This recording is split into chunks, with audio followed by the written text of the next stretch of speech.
નમસ્કાર મિત્રો. આજે આપણે આ વિડીયોમાં ટેટ 1 અને ટેટ 2 માટે મહત્વના મુદ્દા એવા વૃદ્ધિ, વિકાસ અને પરિપક્વતાની સંકલ્પના અને લક્ષણો વિશે માહિતી મેળવીશું. વૃદ્ધિ, વિકાસ અને પરિપક્વતા વિશે આ વિડીયોમાં આપણે સંપૂર્ણ માહિતી મેળવવાના છે, તો વિડીયો અંત સુધી જોવાનું ભૂલતા નહીં મિત્રો. ટેટ 1-2 માટે ખૂબ જ ઉપયોગી આ વિડીયો રહેવાનો છે. વૃદ્ધિની સંકલ્પના અને લક્ષણ. વૃદ્ધિનો અર્થ વધવું એવો થાય છે. સામાન્ય અર્થ શું થાય મિત્રો? વૃદ્ધિનો અર્થ વધવું એવો થાય છે. ગર્ભાવસ્થાથી માંડી પુખ્તાવસ્થા સુધીમાં વ્યક્તિના વજન, કદ અને આકારમાં થતા વધારાને વૃદ્ધિ કહે છે. આ મોસ્ટ આઈએમપી વ્યાખ્યા છે, તો ખાસ ધ્યાન રાખજો મિત્રો. ગર્ભાવસ્થાથી માંડીને પુખ્તાવસ્થા સુધી વ્યક્તિના વજનમાં વધારો થાય, કદમાં વધારો થાય, આકારમાં થતા વધારાને ટૂંકમાં વૃદ્ધિ કહેવાય છે. આમ વૃદ્ધિ શારીરિક પાસા સાથે સંબંધિત છે. વૃદ્ધિ એટલે શરીરના અંગોમાં થતા ફેરફાર એવું કહી શકાય. હરલોકના મતે વૃદ્ધિ એ પ્રમાણાત્મક ફેરફાર છે. આ મોસ્ટ આઈએમપી છે. હરલોકના મતે વૃદ્ધિ એ પ્રમાણાત્મક ફેરફાર છે. બાળક જેમ જેમ મોટું થતું જાય તેમ તેમ તેના વજન અને કદમાં વધારો થાય છે. ઉંમર વધવાની સાથે મસ્તક, ધડ, હાથ, પગ, હાડકાં, સ્નાયુઓ, હૃદય, મગજ તથા અન્ય અવયવોના આકાર, કદ અને વજનમાં ફેરફાર થાય છે, તેને વૃદ્ધિ કહેવાય છે મિત્રો. વૃદ્ધિ વિશેની સમજૂતીને આધારે નીચેના લક્ષણો ફલિત થાય છે. આ પણ મોસ્ટ આઈએમપી છે. વૃદ્ધિની પ્રક્રિયા ગર્ભધાનથી શરૂ થાય છે. પ્રશ્ન પૂછાય મિત્રો, વૃદ્ધિની પ્રક્રિયા ક્યાંથી શરૂ થાય? તો ગર્ભધાનથી શરૂ થાય છે. વૃદ્ધિથી શરીરના વજન, કદ અને આકારમાં ફેરફાર થાય છે. વૃદ્ધિ એ પ્રમાણાત્મક ફેરફાર અને એકાંગી છે. વૃદ્ધિ પરિપક્વતાનું પ્રથમ પગથિયું છે. વૃદ્ધિનો આધાર વારસામાં મળેલ જનીનો પર હોય છે. વૃદ્ધિની પ્રક્રિયાનો સમય મર્યાદિત હોય છે, એટલે કે અમુક ઉંમરે વૃદ્ધિ અટકી જાય છે, જ્યારે વિકાસ એ આજીવન ચાલે છે. પણ મિત્રો, જે વૃદ્ધિ છે એક અમુક ઉંમરે અટકી જાય છે. આ ખાસ ધ્યાન રાખજો મિત્રો. વિકાસની સંકલ્પના અને લક્ષણો વિશે માહિતી મેળવીશું. ઉંમર વધવાની સાથે આપણા વર્તનમાં થતા પ્રગતિશીલ ફેરફારને વિકાસ કહે છે મિત્રો. આ વ્યાખ્યા પણ મોસ્ટ આઈએમપી છે, યાદ રાખજો. ઉંમર વધવાની સાથે આપણા વર્તનમાં જે પણ પ્રગતિશીલ ફેરફારો જોવા મળે છે એને વિકાસ કહે છે. વિકાસને કારણે જ વ્યક્તિમાં પર્યાવરણ સાથે સમાયોજન સાધવાની ક્ષમતા વધે છે. વિકાસ એ શારીરિક ઉપરાંત માનસિક પાસા સાથે સંબંધિત છે.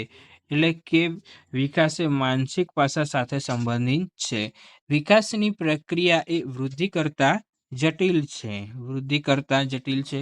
વૃદ્ધિને પરિણામે પ્રાપ્ત થતું સામર્થ્ય એ વિકાસ છે. દાખલા તરીકે સ્નાયુની વૃદ્ધિ બાદ બ્રેક મારતા શીખવું. હવે મોસ્ટ આઈએમપી મિત્રો, આ વ્યાખ્યા છે હરલોકના મતે, યાદ રાખવી જરૂરી છે. હરલોકના મતે વિકાસ એ ગુણાત્મક ફેરફાર છે. પરિપક્વતાના લક્ષ્ય તરફ લઈ જતા ક્રમબદ્ધ, સુસંવાદી અને પ્રક્રિયાત્મક ફેરફારને વિકાસ કહેવામાં આવે છે.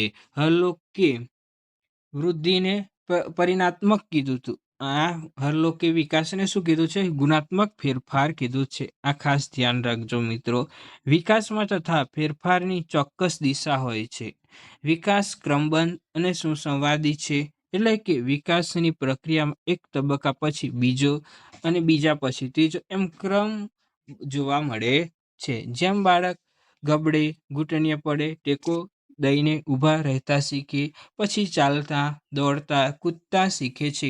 આ રીતે વિકાસની પ્રક્રિયામાં એક પછી એક ક્રમ જોવા મળે છે. એટલે કે સમગ્ર દેહતંત્રમાં થતા ફેરફારને વિકાસ કહે છે. આ પણ ખાસ યાદ રાખજો મિત્રો. સમગ્ર દેહતંત્રમાં થતા ફેરફારને વિકાસ કહેવામાં આવે છે.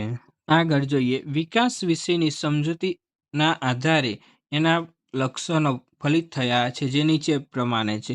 વિકાસ એ સતત ચાલતી પ્રક્રિયા છે, એટલે કે આજીવન વિકાસ ચાલે છે.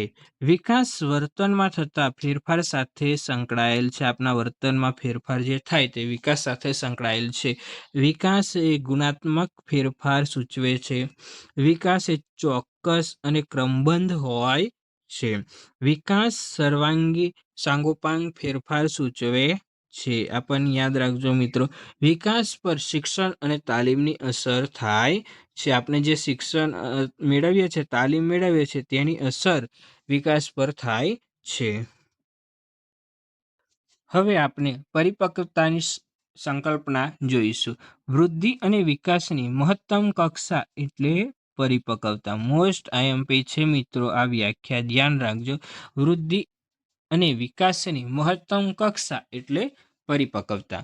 પરિપક્વતાના કારણે જ બાળકમાં વિવિધ પ્રકારના વર્તનો શીખવાની તત્પરતા આવે છે.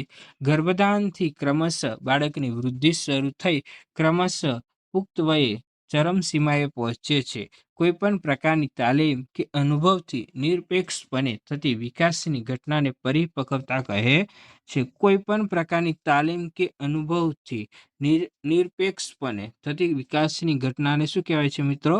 પરિપક્વતા કહેવાય છે. દાખલા તરીકે, સોનાને પ્રમાણસર ગરમ કર્યા પછી જ યોગ્ય ઘાટ આપી શકે છે. તે જ રીતે બાળકમાં પરિપક્વતાના લક્ષણો દેખાવા લાગે ત્યારે તેને તાલીમ આપવામાં આવે તો તેની શીખવાની પ્રક્રિયા કેવી બને છે મિત્રો? ઝડપી બને છે. બાળક જે ઉંમરે જે તે કાર્ય કરવા માટે શારીરિક અને માનસિક રીતે તૈયાર હોય ત્યારે તે કાર્ય કરવા માટે બાળક પરિપક્વ છે એમ કહી શકાય. આમ પરિપક્વતા એટલે વ્યાખ્યા મોસ્ટ આઈએમપી છે મિત્રો, આનુવંશિક લક્ષણોનું ચોક્કસ ઉંમરે આપમેળે પ્રગટીકરણ જે બાળકની કાર્ય કરવા માટેની વિકાસની પુખ્તતા દર્શાવે છે. પરિપક્વતા એટલે આનુવંશિક લક્ષણોનું ચોક્કસ ઉંમરે આપમેળે થતું પ્રગટીકરણ જે બાળકની કાર્ય કરવા માટેની વિકાસની પુખ્તતા દર્શાવે છે. હવે આપણે વૃદ્ધિ અને વિકાસ વચ્ચેનો તફાવત જોઈશું. વૃદ્ધિ શારીરિક ફેરફાર સાથે સંબંધિત છે.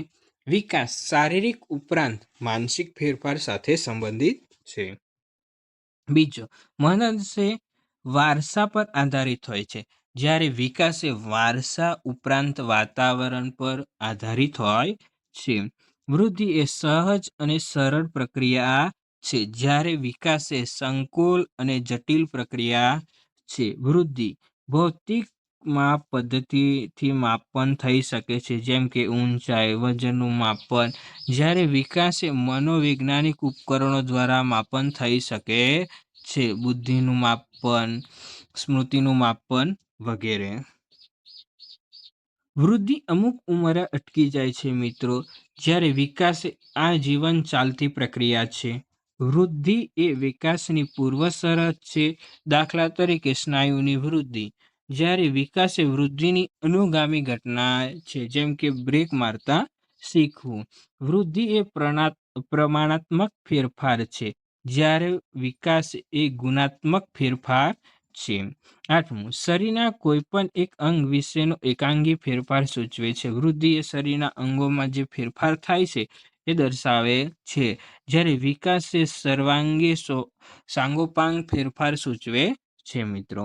9મું, બાહ્ય ક્ષમતાઓ સાથે વિશેષ સંબંધ હોય છે, જેમ કે હાથમાં વધારો, પગમાં વધારો, એ વૃદ્ધિ કહેવાય. એટલે કે બાહ્ય જે દેખી શકાય. જ્યારે આંતરિક ક્ષમતાઓ સાથે વિશેષ સંબંધ હોય વિકાસનો.